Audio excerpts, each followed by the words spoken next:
ക്രിസ്തുവിലുള്ള പ്രിയപ്പെട്ട സഹോദരി സഹോദരന്മാരെ, ദൈവവചനം ന്യായാധിപന്മാരുടെ പുസ്തകത്തിനുള്ള വായന 2-ാം അധ്യായം 1 മുതൽ 23 വരെയുള്ള വാക്യങ്ങൾ.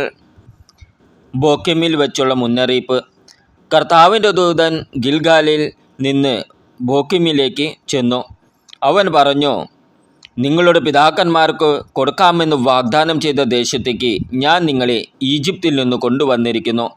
നിങ്ങളോട് ചെയ്ത ഉടമ്പടി ഞാൻ ഒരിക്കലും ലംഘിക്കുകയില്ലെന്നും ഈ ദേശവാസികളുമായി യാതൊരു സഖ്യവും നിങ്ങൾ ചെയ്യരുതെന്നും അവരുടെ ബലിപീഠങ്ങളെ നശിപ്പിച്ച് കളയണമെന്നും ഞാൻ നിങ്ങളോട് പറഞ്ഞു. എന്നാൽ നിങ്ങൾ എൻ്റെ കൽപ്പന അനുസരിച്ചില്ല.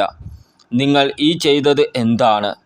അതിനാൽ ഞാൻ പറയുന്നു, നിങ്ങളുടെ മുമ്പിൽ നിന്ന് ഞാൻ അവരെ പുറത്താക്കുകയില്ല.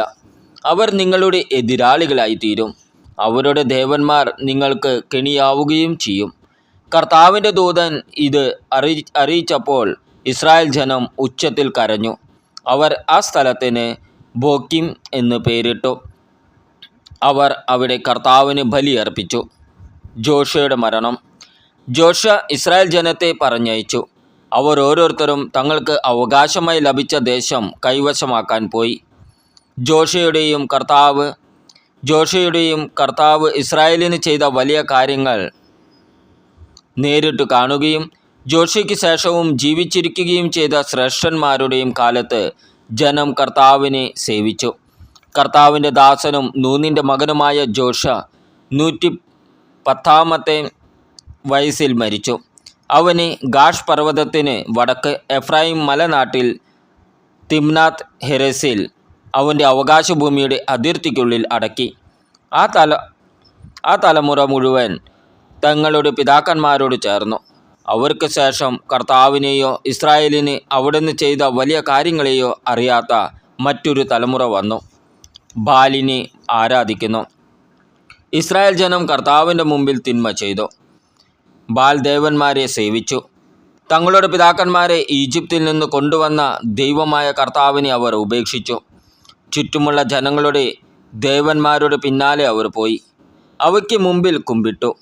അങ്ങനെ അവർ കർത്താവിനെ പ്രകോപിപ്പിച്ചു.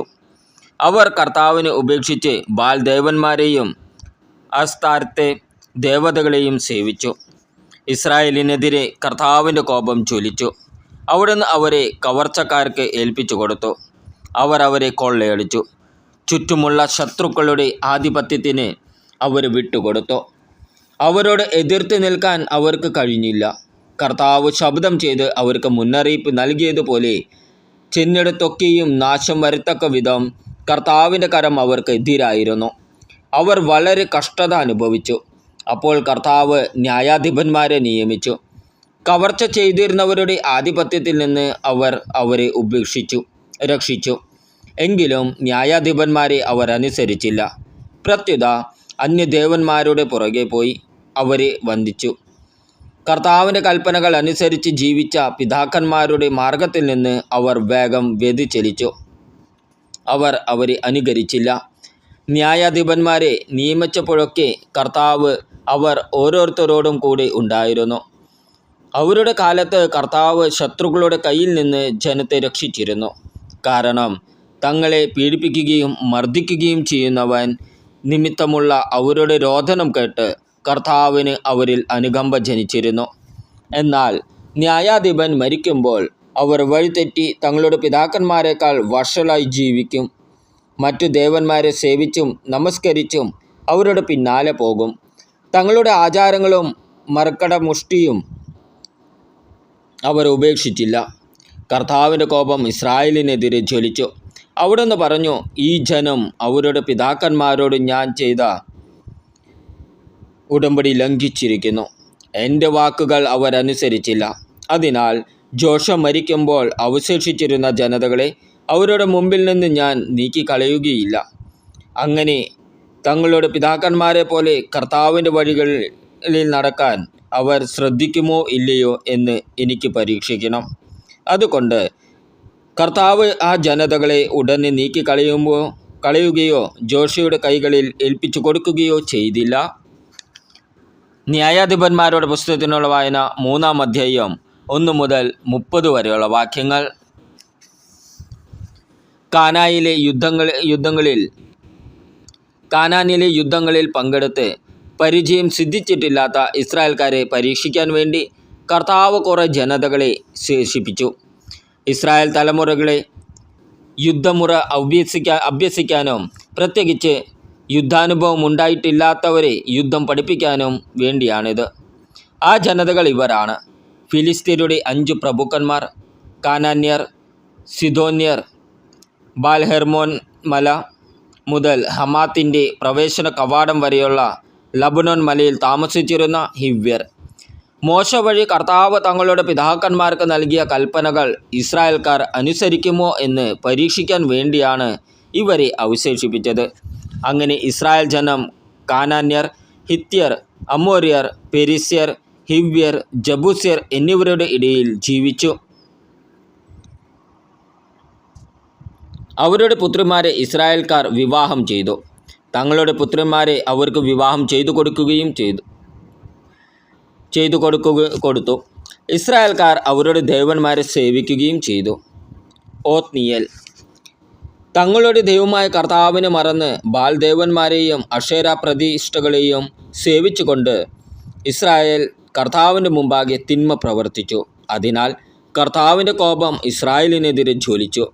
അവിടുന്ന് അവരെ മെസൊപ്പൊട്ടേമിയ രാജാവായ കുഷാൻ റിഷാത്തായിമിൻ്റെ കൈകളിൽ ഏൽപ്പിച്ചു. അവനെ അവർ 8 വർഷം സേവിച്ചു. ഇസ്രായേൽ ജനം കർത്താവിനോട് നിലവിളിച്ചു.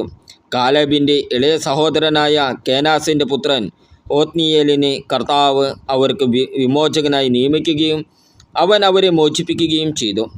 കർത്താവിൻ്റെ ആത്മാവ് അവൻ്റെ മേൽ വന്നു. അവൻ ഇസ്രായേലിൽ ന്യായവിധി നടത്തി. അവൻ യുദ്ധത്തിന് പുറപ്പെട്ടു. മെസൊപ്പൊട്ടേമിയ രാജാവായ കുഷാൻ റിയാത്തമിനെ കർത്താവ് അവൻ്റെ കൈകളിൽ ഏൽപ്പിച്ചു കൊടുത്തു. ഓത്നിയേൽ അവൻ്റെ മേൽ ആധിപത്യം സ്ഥാപിച്ചു. അങ്ങനെ ദേശത്ത് 40 വർഷം ശാന്തി നിലനിന്നു. അതിനുശേഷം കെനാസിൻ്റെ മകനായ ഓത്നിയേൽ മരിച്ചു. ഏഹൂദ്. ഇസ്രായേൽ ജനം വീണ്ടും കർത്താവിൻ്റെ മുമ്പിൽ തിന്മ ചെയ്തു. അതിനാൽ അവിടുന്ന് മോവാബ് രാജാവായ എഗ്ലോനെ ഇസ്രായേലിനെതിരെ പ്രബലനാക്കി. അവൻ അമ്മോന്യരെയും അമലേക്യരെയും കൂട്ടി ഇസ്രായേലിനെ പരാജയപ്പെടുത്തി ഈന്തപ്പനകളുടെ നഗരം കൈവശമാക്കി. ഇസ്രായേൽ ജനം മോവാബ് രാജാവായ എഗ്ലോനെ 18 വർഷം സേവിച്ചു. എന്നാൽ ഇസ്രായേൽ ജനത കർത്താവിനോട് നിലവിളിച്ചപ്പോൾ അവിടുന്ന് അവർക്ക് ഒരു വിമോചകനെ നൽകി. ബെഞ്ചമിൻ ഗോത്രജനായ ഗേരയുടെ മകനും ഇടത്തു കൈയനുമായ യഹൂദനായിരുന്നു അത്. ഇസ്രായേൽ അവൻ വശം മോവാബ് രാജാവായ എഗ്ലോന് കാഴ്ച കൊടുത്തയച്ചു. ഏഹൂദ് 1 മുഴം നീളമുള്ള ഇരുവായ് തലവാൾ ഉണ്ടാക്കി വസ്ത്രത്തിനടിയിൽ വലത്തെ തുടയിൽ കെട്ടിവെച്ചു. അവൻ മോവാബ് രാജാവായ എഗ്ലോന് കാഴ്ച സമർപ്പിച്ചു. എഗ്ലോൻ തടിച്ചു കൊഴുത്ത മനുഷ്യനായിരുന്നു. ഏഹൂദ് കാഴ്ച സമർപ്പിച്ചു കഴിഞ്ഞ് ചുമട്ടുകാരെ പറഞ്ഞയച്ചു. എന്നാൽ ഗിൽഗാലിൽ ശിലാവിഗ്രഹങ്ങളുടെ അടുത്തു ചെന്നപ്പോൾ അവൻ തിരിഞ്ഞു നടന്ന് രാജാവിൻ്റെ അടുക്കൽ വന്നു പറഞ്ഞു, അല്ലയോ രാജാവേ, എനിക്ക് അങ്ങയെ ഒരു രഹസ്യ സന്ദേശം അറിയിക്കാനുണ്ട്. രാജാവ് പരിചാരകരോട് പുറത്തു പോകാൻ ആജ്ഞാപിച്ചു. അവർ പോയി. രാജാവ് വേനൽക്കാല വസതിയിൽ ഇരിക്കുകയായിരുന്നു. ഏഹൂദ് അടുത്തു വന്ന് പറഞ്ഞു, ദൈവത്തിൽ നിന്ന് നിനക്കായി ഒരു സന്ദേശം എൻ്റെ പക്കലുണ്ട്. അപ്പോൾ അവൻ എഴുന്നേറ്റു നിന്നു. ഏഹൂദ് എടുത്ത് കൈകൊണ്ട് വലത്തെ തുടയിൽ നിന്ന് വാൾ വലിച്ചെടുത്ത് അവൻ്റെ വയറ്റിൽ ശക്തിയായി കുത്തിയിറക്കി. വാളോടൊപ്പം പിടിയും അകത്തു കടന്നു. വാൾ ഊരി എടുക്കാതിരുന്നതുകൊണ്ട് കൊഴുപ്പ് അതിനെ മൂടി. അനന്തരം ഏഹൂദ് പൂമുഖത്തിറങ്ങി അവനെ അകത്തിട്ട് വാതിലടച്ചു പൂട്ടി. അവൻ പോയി കഴിഞ്ഞ് പരിചാരകർ വന്നു.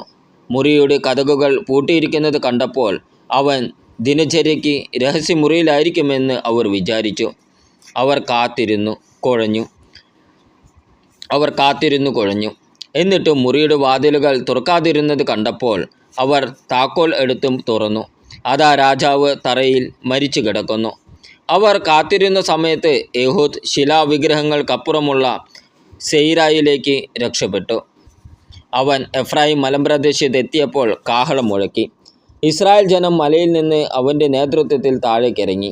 അവൻ അവരോട് പറഞ്ഞു, എൻ്റെ പിന്നാലെ വരുക. കർത്താവ് നിങ്ങളുടെ ശത്രുക്കളായ മോവാബ്യരെ നിങ്ങളുടെ കൈകളിൽ ഏൽപ്പിച്ചിരിക്കുന്നു.